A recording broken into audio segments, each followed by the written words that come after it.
Have you ever woke up feeling just utterly and completely exhausted? Oh, absolutely. Like every Monday morning. Right. Yeah, exactly. You drag yourself out of bed, your limbs feel like lead, and the very first thing you do is you look down at your wrist to check your sleep tracker. Right. Because we need a screen to tell us how we feel. Exactly. So the screen lights up and it confirms your worst fears. It says you got a terrible night's sleep. Just a dismal score. And that just ruins the whole vibe immediately. It really does. You sigh, you accept your fate, and you proceed to have this miserable, foggy, unproductive day where you just, you can't seem to focus on anything. Right. You're just running on empty. But what if the tracker was actually lying to you? Wait, lying? Like malfunctioning? Well, yeah, lying or malfunctioning. But what if that lie, that piece of false information you consciously chose to believe, what if that physically changed how your brain performed that day? Oh, wow. That's a huge claim. It is, right. And that's exactly what we are getting into today. Welcome to our deep dive. We're looking at a collection of sources today that really force us to look at the boundaries of objective reality and, well, subjective belief. And I have to say, the places we are sourcing this philosophy from today are a pretty stark departure from the usual stuff. Yeah, no stuffy academic lectures today. Right, definitely not peer-reviewed medical journals. We are actually analyzing the raw, unpolished, live-stream transcripts of internet creators. People like Denham's, Dante's, and the curator behind the Library of Litorno. Yeah, it's a radical shift in where we typically look for psychological insight, to be honest. It really is. I mean, usually you don't go to Twitch streamers for profound psychological framework. No, you don't. But when you strip away the chaotic internet slang and the gaming rage and, the bizarre stream of consciousness delivery. Which there is a lot of. Oh, there's so much of it. But when you look past that, you actually find these highly sophisticated, scientifically backed frameworks for human resilience. Yeah, it's like they're stress testing human motivation in real time. Exactly. They're doing it in front of thousands of people. And the coping mechanisms they develop are just profoundly effective. Right. So we are going to treat concepts like performance-enhancing DULU. Which is internet shorthand for delusion, by the way. Yes, exactly. Performance-enhancing delusion. We're treating that with the exact same analytical rigor we would apply to a clinical psychology paper. Because, honestly, the underlying mechanics of these internet theories are rooted in observable biological reality. Yeah, this isn't just motivational fluff. And the best way to anchor this entire discussion is to look at the empirical data Denham's references regarding that exact sleep tracker scenario we just talked about. Right, the sleep study. That study completely blew my mind. It's crazy, right? It proves we are dealing with biological hardware. So the researchers in this specific sleep study, they hooked participants up to these devices. And these devices looked and functioned exactly like standard sleep trackers, right? Exactly. They graded their overnight recovery out of 100.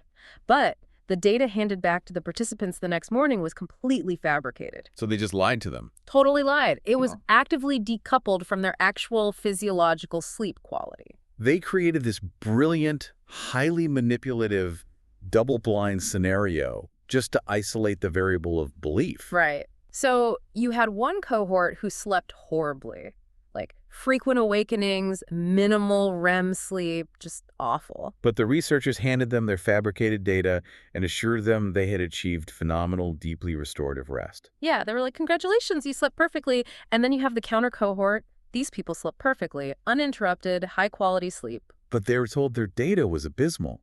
They were informed their recovery was virtually non-existent. Exactly. And then the researchers administered a series of complex cognitive tests. I think it was specifically advanced math problems to measure their executive function. And the results of those math tests completely dismantle how we typically think about human energy. They really do. Tell us what happened. Well, the group that barely slept, but believed they were well rested, they engaged aggressively with the math problems. Even though their bodies were exhausted. Right. They demonstrated high cognitive endurance. But the group whose bodies were biologically fully charged, the people who slept perfectly, they tanked the test. Wait, they just gave up? Yeah, because they believed they were exhausted, they gave up almost immediately. The physical battery was full, but the psychological indicator said empty. And the brain prioritized the indicator over the actual biological reality. Exactly, which actually exposes the evolutionary architecture of human cognition. Yeah, Denham's discusses this through the lens of executive resource allocation and also mindset priming. Right, because to understand why the brain prioritizes a false belief over a biological reality, we really have to look at evolutionary anthropology. Oh, like back in the hunter-gatherer days? Exactly. The human brain is an incredibly expensive organ to operate. I mean, it accounts for roughly 2% of our body weight, but it consumes about 20% of our resting caloric energy. That is a massive energy drain for one organ. Right. So in an ancestral environment defined by caloric scarcity, wasting cognitive energy was a literal death sentence. You just didn't have the food to support thinking too hard if you didn't have to. Exactly. Ah. Therefore, the brain evolved to be a ruthless energy miser. It does not wait until you are biologically empty to shut you down. It operates on a predictive model. So it's acting like a biological gatekeeper, right? It's Right. calculating perceived risk versus perceived resources. Yes, precisely. If you look at that sleep tracker and you internalize the belief that you are operating on a deficit, the brain immediately activates defensive conservation protocols. And this is what they call pre-disengagement, right? Yes. Your brain decides, before you even look at the math problem or open that stressful work email, that you simply cannot afford the caloric expenditure. It's like, nope, we don't have the juice for this, shut it down. Exactly. Pre-disengagement is the key vulnerability here. The brain artificially throttles your cognitive output, not because you lack the physical capability to solve the problem, but because it's hoarding energy for a perceived future threat. Conversely, when the sleep-deprived subjects were told they slept perfectly, their brains just removed the governor entirely. Right. The predictive model calculated a surplus of resources Mm. that allowed the subjects to burn through their actual biological reserves to tackle the math problems. So the belief physically alters the brain's willingness to spend energy. It really does. You know, that structural reality of cognition, it maps perfectly onto how our modern technology behaves. I was thinking about this. Think about a smartphone with a glitchy battery indicator. Wow, that's a great analogy. Right, so the lithium-ion battery might be sitting at a very healthy 80%, but a software bug causes the screen to display 10%. And the moment you see that red battery icon, your behavior fundamentally changes. Completely. You dim the screen until you can barely read a text message. You turn off the Bluetooth. You close your background processes. You absolutely refuse to open a demanding application like a video editor or a heavy game. Exactly. The device's physical capacity to perform is untouched. It has plenty of voltage. But the belief regarding the resource dictates the entire operational reality of the system. That is a highly precise mechanical parallel. The software indicator dictates the hardware's utility. Yeah. And in the context of our daily lives, we have to ask ourselves, how often are we functioning as that glitchy smartphone? How often are your biological executive resources actually hovering around 80%? But a fleeting negative belief acts as a faulty indicator. Like a frustrating commute or an offhand comment from a coworker. Or just a generalized sense of modern anxiety, right? That negative data point convinces your brain you are at 10%. And boom, pre-disengagement is triggered. You show up to a meeting or you return home to your family, and you are functioning at a fraction of your capacity solely because your internal software threw a false warning. It's scary when you think about it like that. It really is. But if the biological hardware is essentially taking orders from our subjective software, the implications are actually staggering. Right, because it means belief isn't just an emotional state. It is an active structural force in our physiology. And if we accept that as empirical fact, the logical progression is to figure out how to exploit that system. Oh, absolutely. If false negative beliefs can tank our cognitive performance, it stands to reason that we can actively manufacture false positive beliefs to artificially boost our performance. Yes, which is the exact philosophical pivot Denham's makes when introducing the concept of the delusional golden retriever mindset, or as the internet calls it, performance-enhancing Dulu. I love that phrase. It is the intentional cultivation of a reality distortion field specifically designed to hack the brain's resource allocation system. The reframing techniques Denham suggests are brilliantly aggressive, too. They really are. Like, did you sleep badly? Do not acknowledge the fatigue. Look in the mirror and assert that you're deeply rested. Right. Are you facing a chaotic, stressful day at the office? Do not frame it as a burden. Actively convince yourself the stress is a rare, high-octane fuel that you get to consume. Did you utterly fail a project?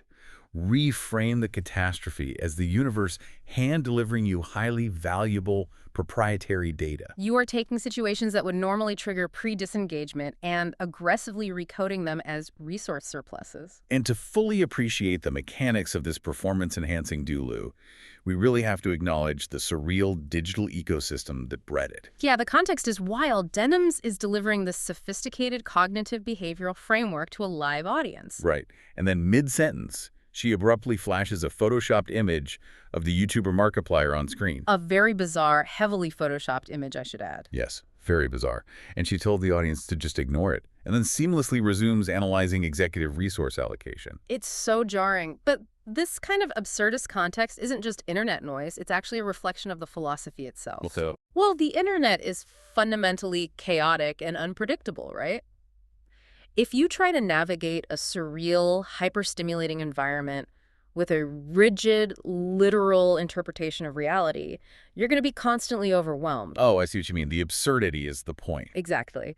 If reality's already a bit of a joke, it gives you the permission slip to treat your own self-perception as something highly malleable. That makes perfect sense. It breaks down the reverence for objective reality, allowing concepts like saying you're built different to really take root. Yeah, built different. You see that everywhere online. You do. When someone on the internet faces a daunting task and simply declares, I'm literally him or I'm built different, they are doing something far more complex than just bragging. What are they doing mechanically? They are constructing an ego shield. Yeah. They are asserting a unique, superior identity that is functionally immune to daily friction. Like a cognitive buffer. Exactly. If I view myself as a standard average employee, then a passive-aggressive email from my boss is a legitimate threat to my status. It depletes my energy. Right. It triggers the 10% battery warning.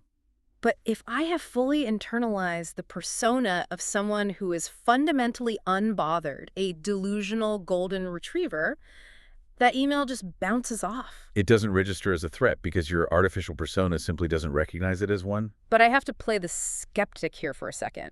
I want to echo the pushback from the chatters in the source material. Users with names like Worma and Skorma. Oh, right. The chat always pushes back. They point out the obvious friction here.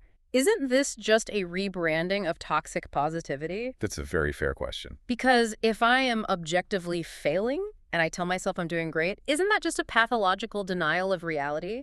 Human beings generally feel a lot of psychological distress when they attempt to actively lie to themselves. They do.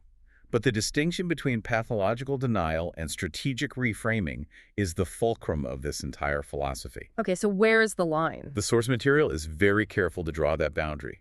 Denims is not advocating for ignoring objective trauma or pretending a burning building is actually a pleasant sauna. Right, you don't pretend a car crash is a good thing.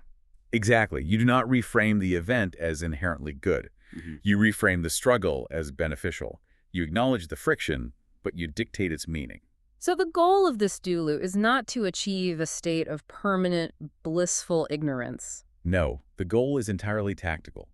It is to prevent the mind from entering a state of negative spiraling, which in gaming terminology is referred to as tilting. Tilting, yes, that is the perfect vocabulary word for this because it really captures the mechanical breakdown of performance. It really does. In a highly competitive environment, tilting means you have lost your emotional equilibrium. You make a slight error. The frustration from that error clouds your executive function, which immediately causes a larger error. And the cycle accelerates until you are functionally useless. Right. So the golden retriever mindset is essentially a circuit breaker for that negative spiral. Exactly.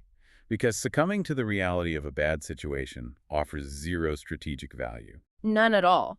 If you make a mistake and spend 10 minutes berating yourself for being inadequate, you might achieve a fleeting moment of masochistic catharsis, right? Sure, maybe.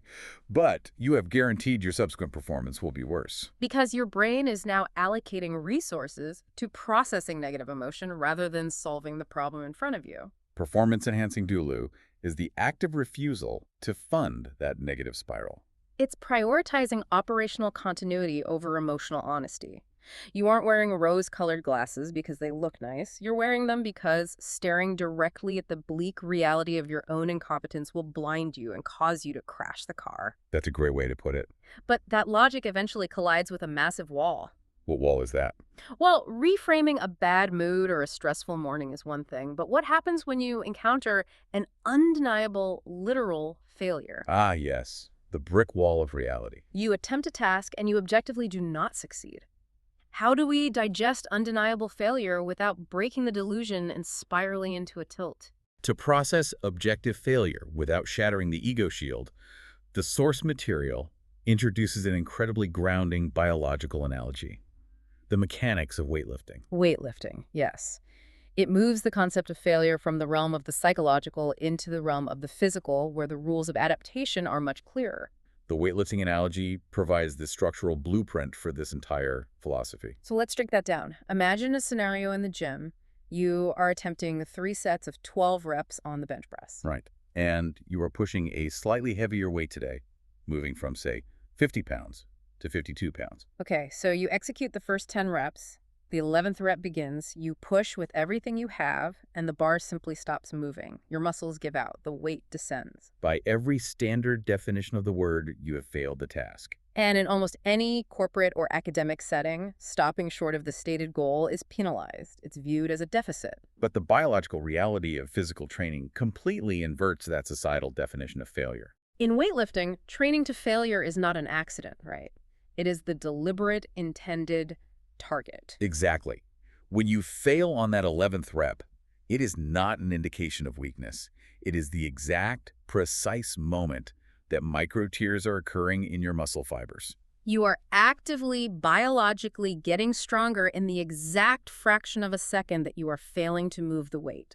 The failure is the mechanism of adaptation. Because if you can easily lift the 52 pounds for all 12 reps, you haven't actually accomplished anything regarding growth. Your ego might feel a clean sense of progression, sure, but the muscle has not been forced to adapt. The system only upgrades when it encounters a load it cannot handle. The breakdown is the prerequisite for the synthesis. And the creators map this biological reality directly onto the gaming concept of the XP system, or experience points. Right. When you fail to beat a level in a video game, you don't view the time spent as wasted. You recognize that your character accumulated XP during the attempt, and they will respawn slightly stronger or more equipped for the next iteration. The challenge, of course, is applying that clean, systemic view of failure to the messy reality of human existence. It's a lot harder in real life. In a simulation, the rules are transparent. Your ego understands that the dragon defeating your character has no bearing on your actual value as a human being.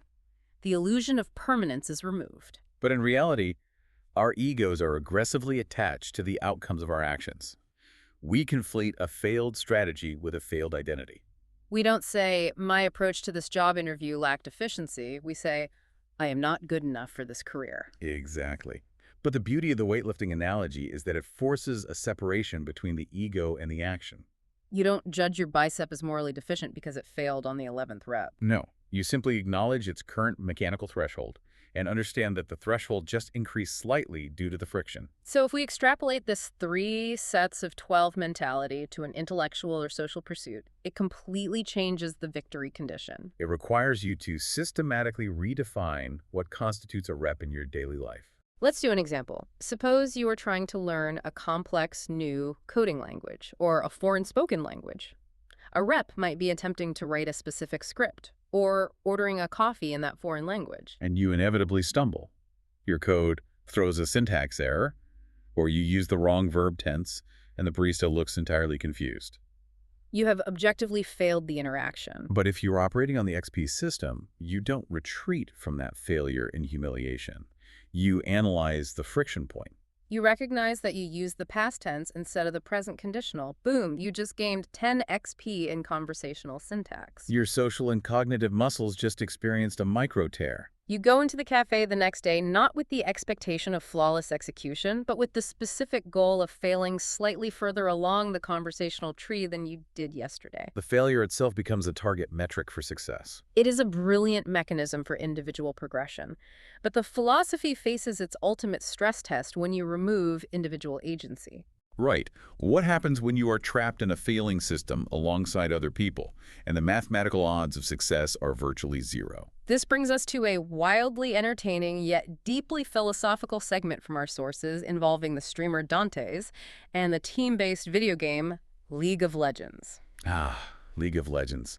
A very intense environment. Extremely intense. This is the classic 16-3 scenario Dante's dissects.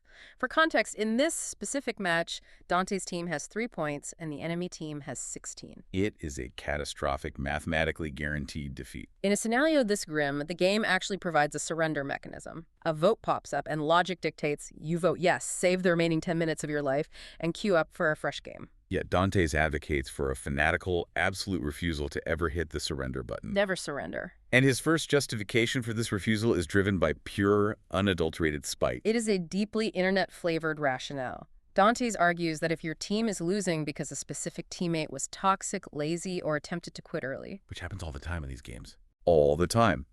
He says forcing that teammate to sit through the remaining duration of a miserable, unwinnable game acts as a localized punishment mechanism.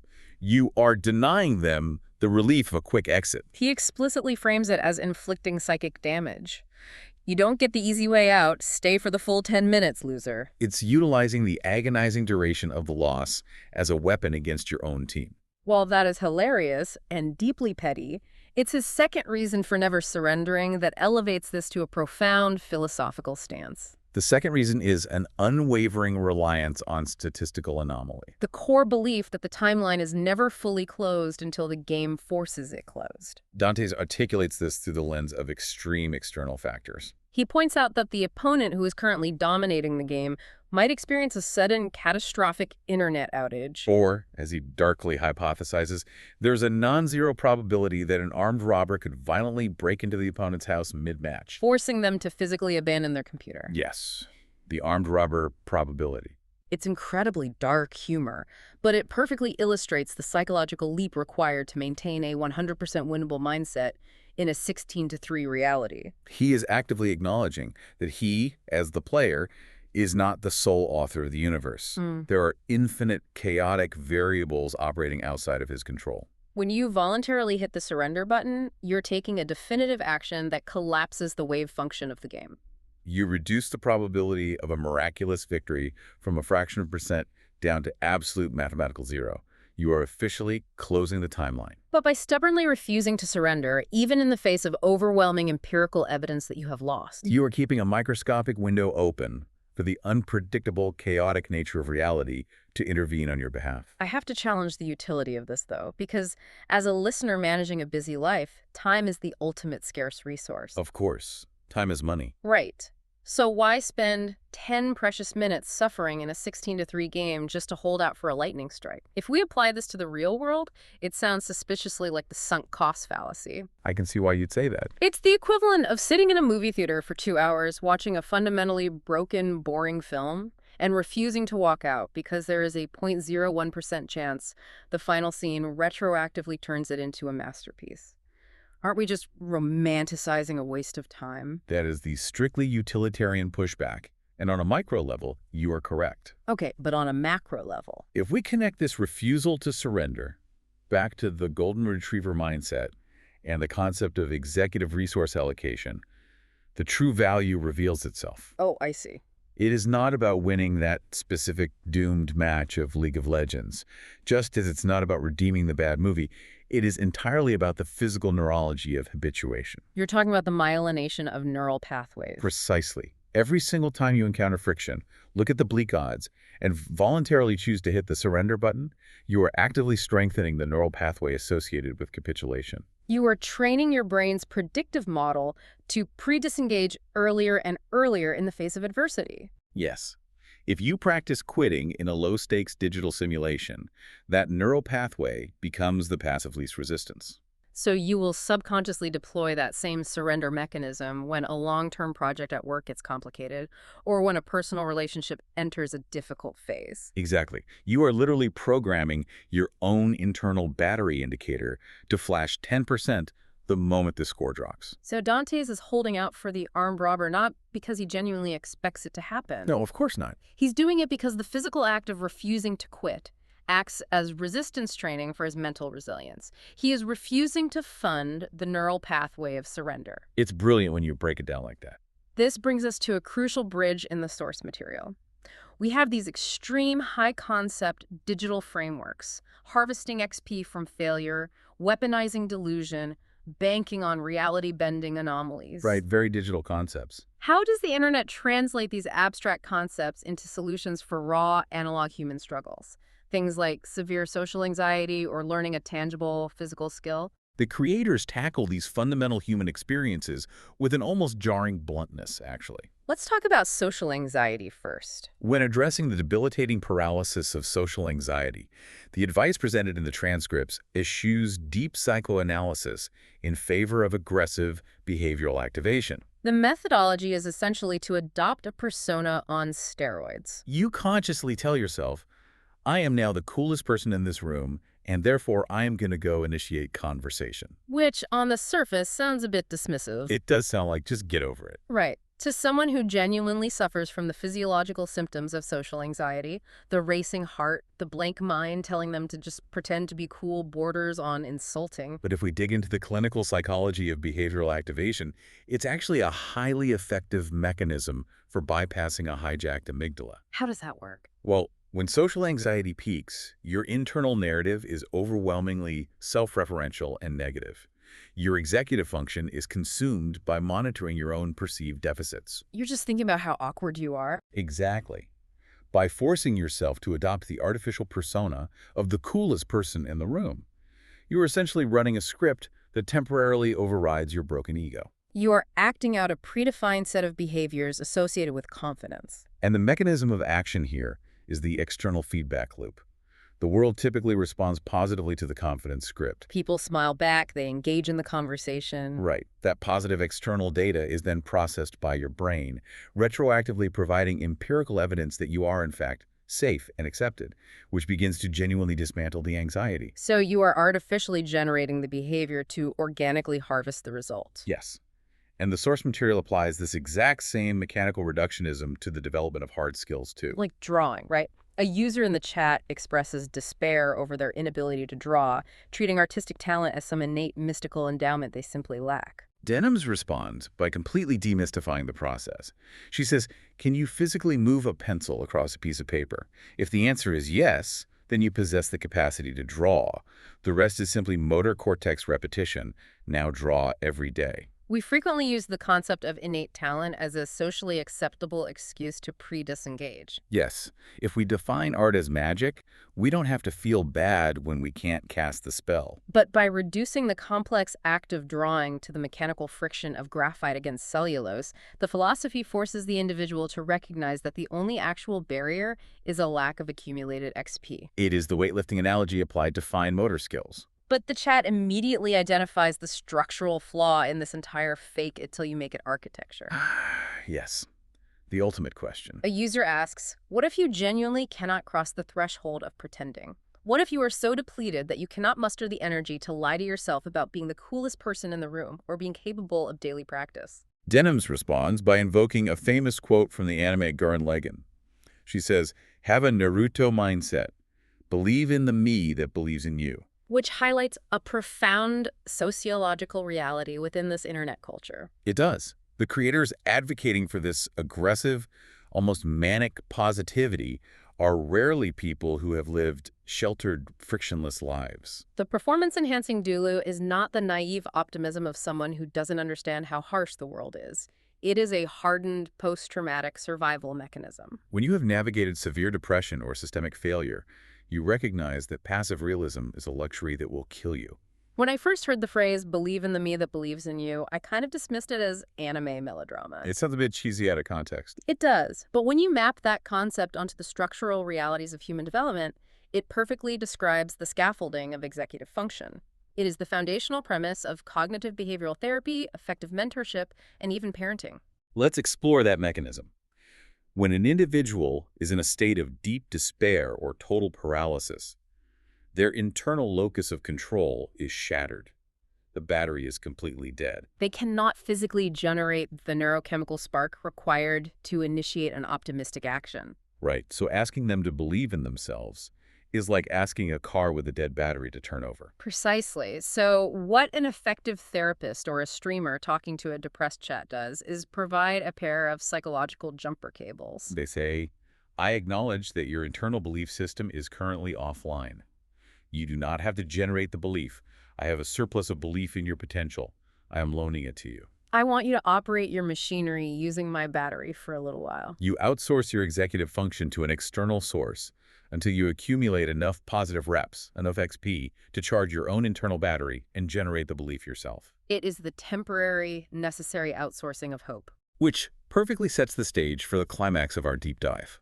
We have meticulously constructed this framework of hyperagency, reframing reality, harvesting failure, borrowing belief, and holding out for statistical miracles. But what happens when that intense, localized focus on self-actualization inevitably collides with the sheer crushing scale of a chaotic, uncaring universe? We arrive at what the source material correctly identifies as the most confusing motivational speech of all time. We are talking about the streamer Northern Lion delivering a reverse-engineered parody of the notoriously toxic internet personality low-tier God. It is a masterful, dizzying display of cognitive dissonance that somehow creates a hyper-effective motivational state. The speech aggressively whipsaws the listener between the two most extreme philosophical poles imaginable: absolute hyperagency and bleak cosmic determinism. He begins by demanding absolute control over reality.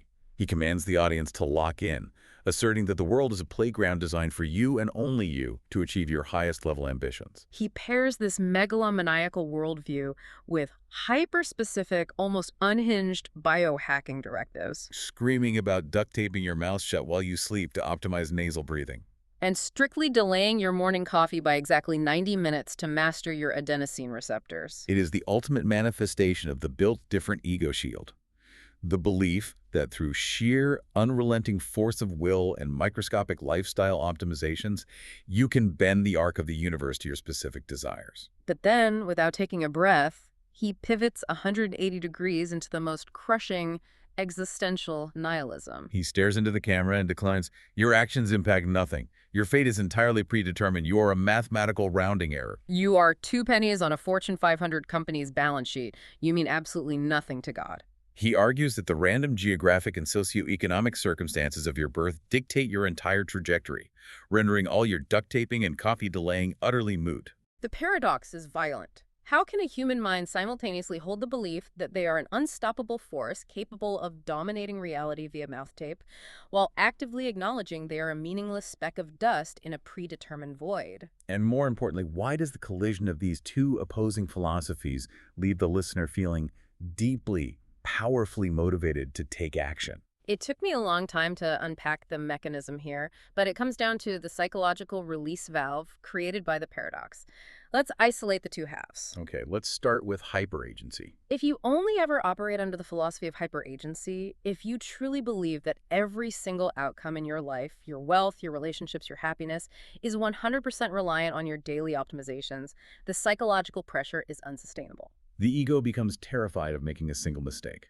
Because in a world of absolute agency, a failure isn't just bad luck, it is a profound indictment of your soul. The pressure to build a perfect life causes massive pre-disengagement. Conversely, if you only adopt the philosophy of cosmic determinism, internalizing the reality that you are a rounding error and your actions impact nothing, the result is total paralysis through despair. The brain realizes that effort is decoupled from outcome, and the evolutionary energy miser shuts down all ambition. Why burn calories if the universe is just going to do what it wants anyway? But when you aggressively smash the hyperagency into the nihilism, you create a synthesis that cancels out the flaws of both. The nihilism acts as a pressure release valve for the agency. Think of it on a cosmic scale, like building a sandcastle on a beach. Okay, I like this analogy. If you believe your sandcastle is a permanent structure that will be judged by future generations' hyperagency, you will obsess over every grain of sand. You will be paralyzed by the anxiety of perfection. The illusion of permanence creates the anxiety. Exactly. But if you look out at the ocean and accept the cosmic determinism of the tide, the absolute certainty that in exactly 1 hour, a wall of water is going to obliterate your castle and pull it back into the sea, regardless of how hard you worked on it, the pressure instantly evaporates. The universe doesn't care about your sandcastle. You are a rounding error on the beach. But ironically, that realization doesn't make you sit down in the sand and cry. The absolute meaninglessness of the structure frees you to exercise your hyperagency without fear. It frees you to say, well, since it's going to be destroyed anyway, I am going to build the most insane, ambitious, structurally absurd castle I possibly can. The nihilism of the tide frees you to play the game of agency. You accept that you are ultimately a pawn on the universal chessboard, completely subject to the whims of the game. But simultaneously, you make the conscious, slightly delusional choice to be the most aggressively motivated, highly optimized, duct tape-wearing pawn on the board. You lock in, not because you believe it guarantees you will conquer the universe, but because locking in is simply the most engaging, high XP way to experience the playground before the tide comes in. We have covered an immense amount of conceptual territory today, extracting deep structural philosophy from the absolute chaos of the internet. We started with the clinical reality of the sleep study, Mm. proving biologically that our brains will actively throttle our executive function based entirely on the subjective software of our beliefs, We are driven by the indicators we choose to look at. which led us to the active weaponization of those indicators, the cultivation of performance-enhancing Dulu and the golden retriever mindset. We learn to utilize the built different persona not as arrogance, but as a necessary cognitive buffer to prevent the downward spiral of tilting in a frictionless digital age. We physically redefined failure through the mechanics of weightlifting, recognizing that failing the 11th rep is not a deficit, but the literal biological mechanism of growth. We translated that into daily life, realizing that social and intellectual friction is just the accumulation of XP required to upgrade the system. We examine the philosophy of the 16-3 League of Legends deficit, discovering that the absolute refusal to surrender isn't about the current scenario. It is about actively refusing to myelinate the neural pathways of capitulation. We learned to hold the door open for the armed robber of statistical anomaly. We explored the structural scaffolding of cognitive behavioral therapy hidden within the MeLoRidAI mindset, learning to borrow the executive function of an external believer until our own batteries are charged. And finally, we resolved the ultimate paradox of modern motivation, utilizing cosmic nihilism as a pressure release valve to free our hyperagency, allowing us to build magnificent, doomed sandcastles. It is a profoundly empowering, highly technical framework for resilience, born from an environment that demands constant adaptation. So tomorrow morning, when the alarm goes off and you drag yourself out of bed, you have a critical biological choice to make. When you look down at that sleep tracker, or you look at a calendar filled with insurmountable friction, you get to choose the code you input into your brain's predictive model. Are you going to believe the faulty battery indicator and authorize your brain to pre-disengage before your feet even hit the floor? Or are you going to deploy the ego shield? Are you going to act like you have limitless executive resources? The empirical data proves that the belief itself initiates the biological reality. Which leaves us with a truly dangerous, reality-bending thought to consider. What's that? If our subjective reality, the absurd, highly curated stories we consciously choose to tell ourselves, can demonstrably, scientifically alter our cognitive output, our biological endurance, and our social success, Yeah. doesn't that imply that objective reality is vastly overrated as a tool for living? If staring directly into the bleak, objective facts of your own exhaustion or inadequacy triggers a biological shutdown, while choosing to inhabit a sunny artificial delusion triggers high-level performance, then what if the most logical, rational, and scientifically optimized thing a human being can possibly do is consciously choose to be delusional?